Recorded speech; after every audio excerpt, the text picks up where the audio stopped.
Amado Batista e a canção Casa Bonita. Canção essa que faz parte do álbum Pensando em Você, do ano de 1983. Você lembra desse álbum? Vamos escutar um pouquinho?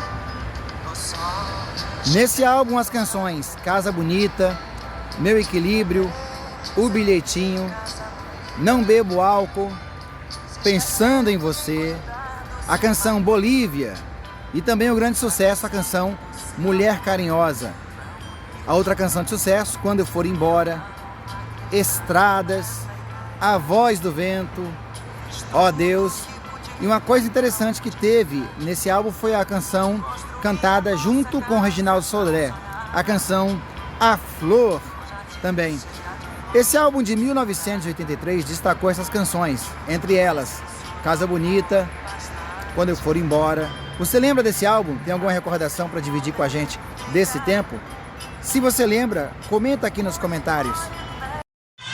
O ano era entre 1987 para 1988 e o grande sucesso Liguei Pra Dizer Que Te Amo, de Alain e Aladim, nos convida a cantar, não é verdade?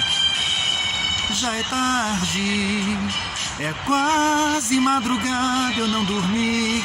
Linda canção dessa grande dupla que com certeza estourou para todo o Brasil. Uma dupla de grande sucesso com a canção Liguei Pra Dizer Que Te Amo, que também foi gravada nos tempos de hoje por muitas duplas. Um destaque especial para a dupla do cabaré Leonardo e Eduardo Costa, que também gravou aí. Mas por que não falar de Leandro e Leonardo? Leonardo é a lembrança da dupla Leandro e Leonardo. Essa canção fez o grande destaque de uma dupla que terminou, infelizmente, por causa de um tratamento no dente. O que fatalizou a vida aí, né, do grande cantor que se foi e deixou essa voz aí maravilhosa para até os dias de hoje. Ele sofria com um problema no dente e ao fazer essa cirurgia teve aí, infelizmente, a sua vida ceifada por causa dela. Um abraço a todos. E você lembra dessa canção? Lembra dessa dupla, Alain e Aladim?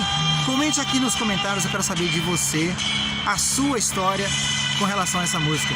Por aqui estamos conectados. Um abraço a todos.